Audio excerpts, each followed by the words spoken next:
Hello, we're here at Anarchapulco 2016. I'm joined by Roger Ver. How's your day going here at the conference? What a wonderful place to be around so many people that see the world so similarly and respect individual rights and voluntary interaction. So I'm having a wonderful, wonderful time. Excellent. So there's a lot of interesting stuff happening in Bitcoin right now. I would like to sort of get your take on a variety of topics, block size debate, and sort of how governance works in Bitcoin right now. Can you sort of name the main three players in the block size debate sort of right now? What are the sides that people are taking? I think there's probably two main sides as I see it at the moment. So there's Bitcoin Core and Bitcoin Classic, and Bitcoin Core has a particular Bitcoin scaling roadmap that doesn't involve an initial increase to the block size at the moment. And Bitcoin Classic wants to increase the Bitcoin block size to 2 megabytes as quickly as possible. And those are kind of the two sides that are arguing quite a bit online at the moment. Those are the biggest ones, right? Right. I think there's some other camps as well. There's Bitcoin Unlimited that doesn't want any limit on the block size, and there's especially with anarchists or voluntarists. If you get 1,000 of them in the room, you'll have 1,001 different opinions. So Yeah. All right. So, what are the kind of big questions that the block size debate has sort of brought up is how do you decide who gets to decide what kind of software goes on Bitcoin? Who gets to decide how big the block size is? Right, it sort of brought up a kind of governance question that I think is very interesting. Even though it's a voluntary sort of association, Bitcoin, you still have to have some rules by which you decide how things move forward. Um, do you believe that the miners technically and maybe even from a I don't know, ethical, or if there's any kind of edge to it. Like, should the miners be the ones making the decisions, or is it node count, right? How do you think the decisions are right now being made, and how should they be made as far as which version of Bitcoin kind of gets to be the one that is? So you're asking me about is and ought in regards to Bitcoin here. So the way it is, and there's not an easy answer to either of those questions either. So the way it is today is that I guess primarily Bitcoin miners have a lot of control, but people that are running full nodes and the users as well have a lot of say there too. And it's all a bit messy, and that's why there isn't a solution or a resolution yet, I think, because potentially all the users could say, okay, we're not going to use it this way, we're going to do our own thing, or all the node operators could do their own thing. And I think for the most part, everybody wants to work together, but they want everybody to work together in the way that each individual wants things to go. So that's why there's not a clear solution at this point. But the main two differences of opinion, as I see it, is that a lot of people are worried that if the Bitcoin blockchain size gets so big that not very many people will be able to run full nodes, and that'll make it more susceptible to control or influence by governments. And in order to avoid that thing, they want to limit the size of the Bitcoin blocks and the blockchain. But I think by doing that, they limit the number of people that can use Bitcoin. And if you limit the number of people that can use Bitcoin, you limit the number of people that would even have an interest in running a full node. So I think if you increase the block size, that increases the number of people around the world that can use Bitcoin. And that increases the size of the user base that you can draw from to have people running these full nodes. So I think even if blocks are bigger and the Bitcoin blockchain becomes much bigger, you'll have a much larger overall number of people running full nodes around the world, which will make Bitcoin even more resistant to control or censorship by governments. So you lean towards bigger blocks so that a lot of people can use Bitcoin and you don't have to kind of use it as a settlement network. You want Bitcoin to be kind of like a currency rather than a settlement layer, right?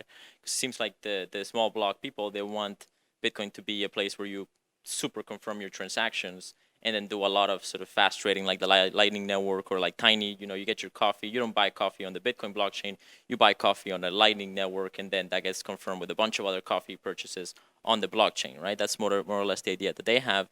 And you think it's better if there's a bigger blockchain because it'll bring adoption. It'll be more like a more decentralized sort of currency, right?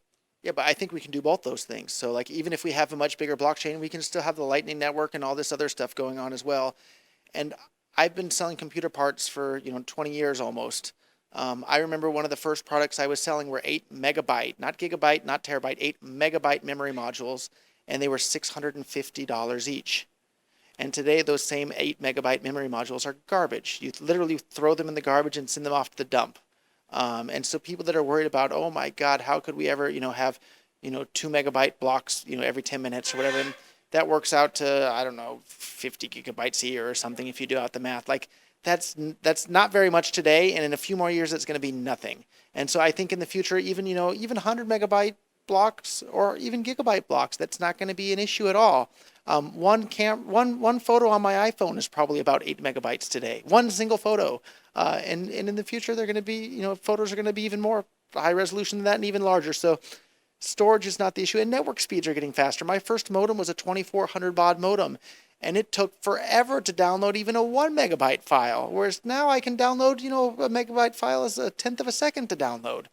So I really think that people are underestimating the rate at which bandwidth and storage and processing power improves. It's amazing, and we have, time is on our side with this as well. But we need to do something quickly to allow all these new people to be able to use Bitcoin right now today, because things are getting full. Yeah, they certainly are. One idea that's been floating around is that there should be some sort of incentive, like financial incentives for people to host Bitcoin nodes, and that this could potentially strengthen the network and solve the problems of node count going down, even if the resource capacity that they need to put in goes up, right? So what do you think about that idea, right? Maybe taking like a slice of the block reward and putting it to node sort of nodes or something like that. There's a few currencies that are kind of playing with that idea. I'm open to that idea, although we should be very wary and careful about making major changes like that. But if you think about it right now, the more people that are using Bitcoin, the more businesses there will need to be. And most of these businesses will want to run full nodes. I mean, blockchain.info has, I don't know, 50 something different nodes they have, so they can be connected to as many different other nodes on the network. And I have no idea how many nodes Coinbase is running, and Circle and Zappo and all these companies, I'm sure, are running tons of nodes. And the more people that are using Bitcoin means the more Bitcoin businesses there will be, means the more nodes there will be around the world. So I don't really see there being a big problem with the number of people running nodes around the world. The more people that use Bitcoin around the world, the more nodes there will be around the world. Let's talk about the funding of the development of Bitcoin. What are, as far as you can see, the main sources of funding for developers? Who's paying them, and how does that work in this space? So I'm not that deeply and directly involved in that sort of space, but there doesn't seem to be much shortage at all to fund that sort of thing. Blockstream has raised, I forget how many millions of dollars for that sort of thing. BitPay's been paying for all sorts of core developers to do that sort of thing. Lots of businesses are paying and willing to spend lots of money on that sort of thing. So people that have the talent and the skill set to work on coding Bitcoin stuff don't have any trouble finding jobs, and people willing to pay them to do that. Do you think that there might be some sort of conflict between businesses that are funding Bitcoin at some point? Like, let's say Blockstream wants to take Bitcoin in one direction, BitPay wants to take it another direction. Do you see any kind of sort of development, not really warfare is too high a word, but like sort of conflicts there that might sort of put tension in Bitcoin?